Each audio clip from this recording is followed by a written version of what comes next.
শুধুমাত্র আপনাদের জন্য একদম অথেন্টিক আর নো ফেইল কাতলা মাছের কালিয়ার রেসিপি নিয়ে হাজির হলাম আজকে। আপনিও এভাবে ট্রাই করলে বলতে বাধ্য হবেন এটাই কাতলা মাছের কালিয়ার বেস্ট রেসিপি। একেবারে বাবুচির হাতের স্টাইলের কাতলা মাছের কালিয়ার রেসিপির জন্য ফার্স্টেই একটা প্লেটে লবণ, হলুদ, ধনে গুঁড়া, একটু শুকনো মরিচের গুঁড়া, সামান্য আদা রসুন আর জিরা পেস্ট আর লেবুর রস, বেশ কিছুটা সরিষার তেল দিয়ে পুরো মশলাটাকে আগে থেকে ভালোভাবে একটু মাখিয়ে নিয়ে তাতে একে একে মাছগুলো দিয়ে মাছের গায়েও ভালো মতো মশলা মাখিয়ে ম্যারিনেট করে রাখতে হবে 1 থেকে 1.5 ঘন্টা। হাতে কম সময় থাকলে আধা ঘন্টা রাখলেও হবে, সমস্যা নেই। তারপর কড়াইয়ে একটু সাদা তেল আর সরিষার তেল মিক্স করে দিয়ে তাতে দিয়ে দিতে হবে একে একে মাছগুলো। চেষ্টা করবেন মশলার গা থেকে মাছগুলো উঠিয়ে উঠিয়ে নিয়ে শুধু মাছগুলো দেওয়ার। শুধু মাছগুলো এভাবে একটু হালকা ডিপ ফ্রাই করে ভেজে উঠিয়ে নিতে হবে। আমার বাসায় সবাই একটু ডিপ ফ্রাই খায়, তাই আমি ডিপ ফ্রাই করেছি। আপনি চাইলে হালকা শ্যালো ফ্রাই করতে পারেন। দেন আবারও কড়াইয়ে সাদা তেল আর সরিষার তেল গরম করে গরম মশলা, শুকনো মরিচ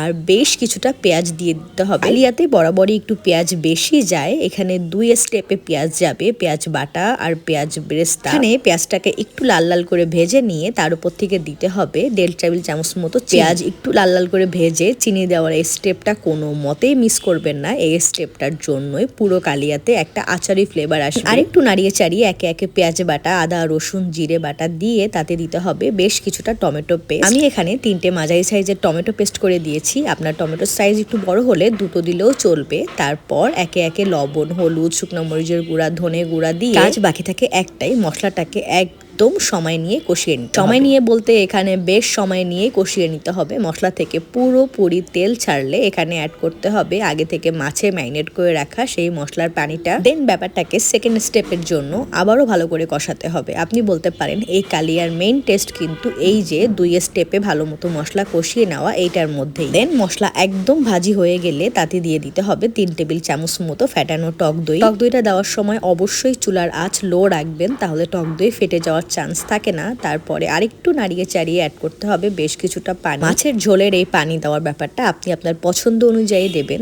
তারপরে ঝোল কিছুটা ফুটে আসলে এতে একে একে আগে থেকে ভেজে রাখা মাছগুলো দিয়ে দিতে হবে। দেন একটু সময় নিয়ে নাড়িয়ে চাড়িয়ে ঢাকনা দিয়ে কিছুক্ষণ রান্না করলে ঝোলটা দেখবেন এমনিতেই একটু কমে এসেছে। আপনি আপনার পছন্দ অনুযায়ী ঝোল রেখে চুলা বন্ধ করে সামান্য একটু ভাজা জিরার গুঁড়া ছড়িয়ে দিলেই কিন্তু মাছটা একেবারেই রেডি। সেদিন আমার বাসায় সবাই শুধুমাত্র এই কাতলা মাছের কালিয়া দিয়েই ভাত খেয়েছিল। একটু অয়েলি ফুড হলেও ব্যাপারটা কিন্তু বেশ টেস্টি। মাঝে মাঝে সমস্ত বাধা নিষেধ মেনে একটুখানি অয়েলি ফুড খেলে ক্ষতি কি বলেন? তাই যেদিন নিজের হেলথের চিন্তা না করে একটু টেস্টের চিন্তা বেশি করবেন, সেদিন এভাবে একবার কাতলা মাছের কালিয়া বানিয়ে ট্রাই করে দেখতে পারেন। বারবার এইভাবেই কাতলা মাছের কালিয়া বানিয়ে খাবেন ইনশাল্লাহ। তো আর কি, আজকের ভিডিও এতটুকুই। সবাই ভালো থাকেন, সুস্থ থাকেন, আল্লাহ হাফেজ।